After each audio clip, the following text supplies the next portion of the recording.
En esta noche vamos a hablar sobre un tema muy importante y esto está titulado Jóvenes en crisis. ¿Cuántos en algún momento han pasado por alguna crisis? ¿Cuáles son esas crisis que afrontan los jóvenes en estos tiempos? Hay muchas, hay demasiadas, pero si nos vamos a la parte juvenil, la mayoría de los jóvenes estamos pasando por crisis emocionales, crisis de identidad, crisis familiares y crisis espirituales. Muchas veces no sabemos quiénes somos. Muchas veces se me escapaba, y crisis de pecado. Porque hay una crisis que es generada por el pecado, que esa es exclusivamente culpa de nosotros. La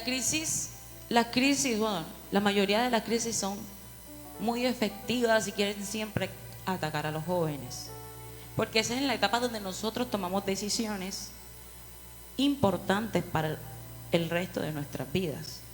Son etapas fundamentales en cómo construimos nuestro futuro. Y nosotros, ahí es donde el Satanás quiere comenzar a meter en el tema de la crisis de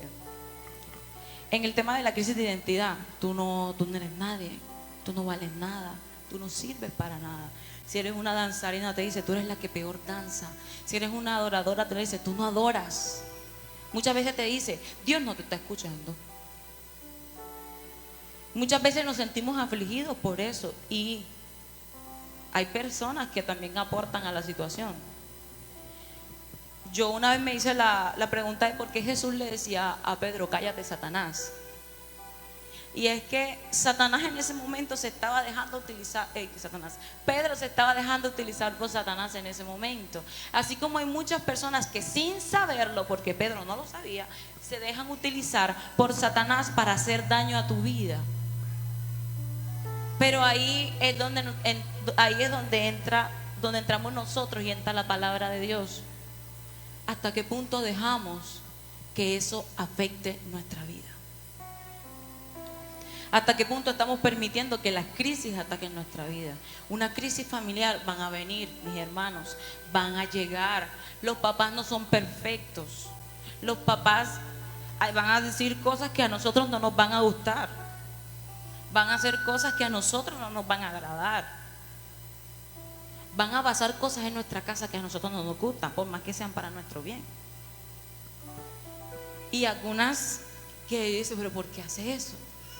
Pero nosotros tenemos que comenzar a entender que es necesario aprender, que aún así nos duela, podemos aprender de eso, podemos salir de eso, de la mano del Señor. En la crisis de identidad nosotros tenemos que comenzar a entender lo que dice la palabra de nosotros.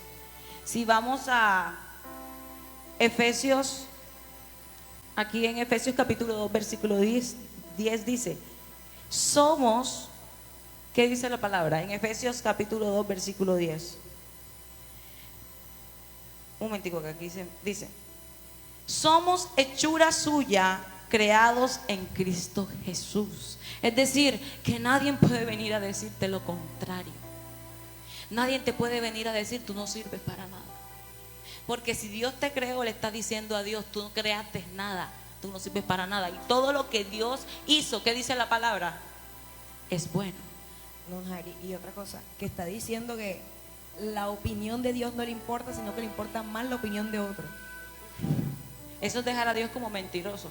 Claro. Wow. Amén, así es. Es importante conocer cada crisis, porque necesitamos saber cómo combatirla, ¿cierto? Entonces, ¿qué otras crisis nos podemos encontrar en esta generación, en estos jóvenes?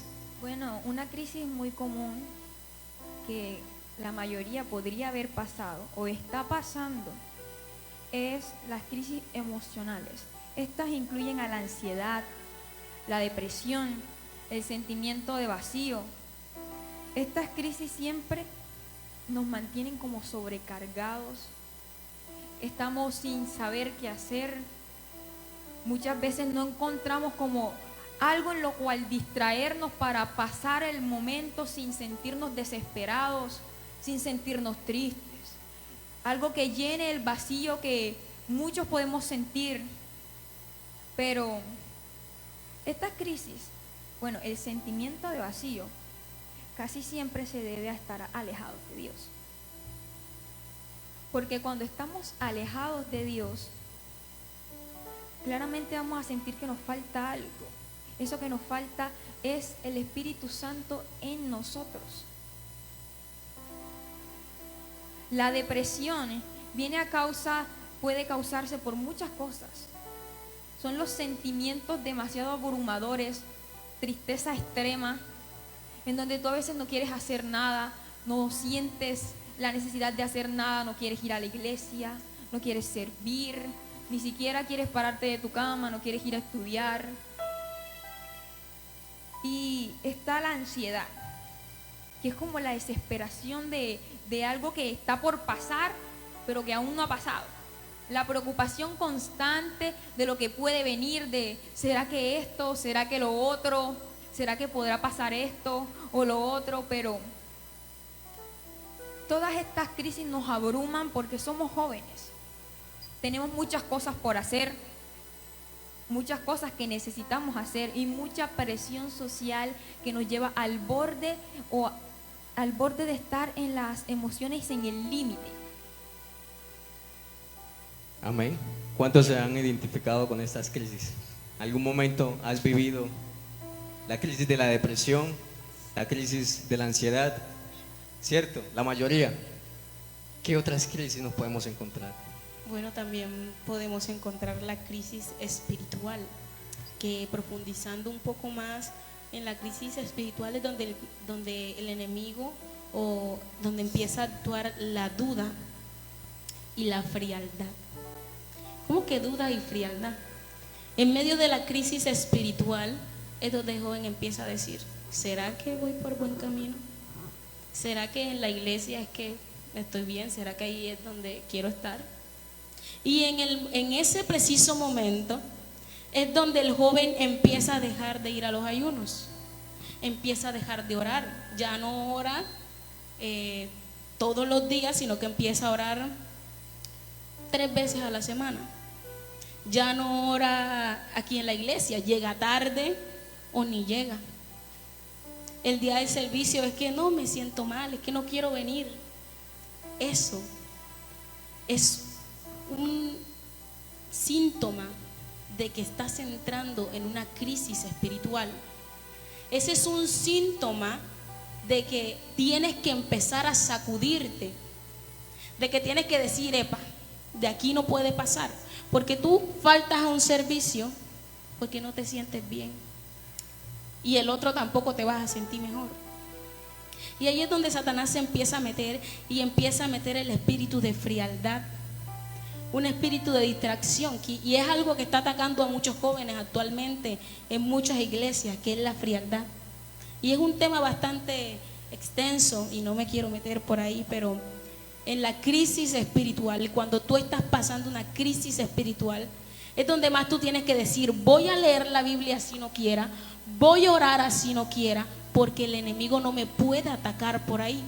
Porque una vez que tú caes ahí, una vez que tú te rindes ante una crisis espiritual, es difícil salir. No es imposible, pero es difícil. Y son pocas las personas que salen limpias de ahí. Santo, así es. Finalizamos con nuestra hermana Saray. Bueno, yo considero, aparte de todas las crisis que hay y que mencionaron mis primas, yo creo que hay una crisis que es la crisis del alma. Esa crisis que te hace perder el sentido de la salvación. Esa crisis que, por ejemplo, yo una vez escuché a una persona que alguien le dijo, si sigues así, te vas a ir al infierno. Y la persona dijo, ¿y qué? Si me voy, qué bueno estar en el infierno. Es cuando perdemos el sentido de lo que verdaderamente estamos deseando. Cuando una persona entra en crisis del alma, porque el alma desea estar con el Salvador, estar con Dios, conectarse con quien diseñó la obra, esa crisis genera que tu alma no quiera venir a los servicios, no quiera buscar a Dios, no quiera salvarse. básicamente la persona ya está muerta actualmente. Cuando una persona no se quiere salvar, no se quiere salvar. Porque es que necesariamente la gente dice, es que yo no lo he dicho con mi boca, no decir con mi boca. Con tus acciones refleja que muchas veces no nos queremos salvar. Cuando alguien nos dice, estás mal, debo corregirte aquí. No, pero es que yo sé, yo estoy haciendo esta cosa bien, que no sé qué. Mire, cuando a alguien lo están apuntando por detrás, quien ve el arma es quien está al frente de la persona y no la persona que él tiene la persona atrás. Cuando el pastor, la pastora, el líder, el ministro dice, el Señor te dice esto y esto y esto, y hay gente que dice, no, yo no creo que Dios haya dicho eso. Esa gente que no le cree a Dios y está diciendo que la persona que está atrás nunca le va a disparar. Entonces creo que esa crisis es fatal. Amén. Quiero aportar a lo que nuestra hermana Saray, y es un dicho que decía un compañero de trabajo, y él decía, el problema no es morirse, el problema es el tiempo que vas a durar muerto. Y sabemos que estamos hablando desde la eternidad, no estamos hablando de semanas, de días, estamos hablando de la eternidad. Y nos hemos dado cuenta cómo Satanás ha estado atacando a los jóvenes y se está llevando mucha juventud día tras día, muertes por aquí, muertes por allá. Y necesitamos asegurar nuestra salvación, necesitamos que nuestra alma sea la que tome el control, porque es la única que va a pasar a la eternidad. Este cuerpo aquí va a quedar, pero el alma sí necesita la salvación. Amén.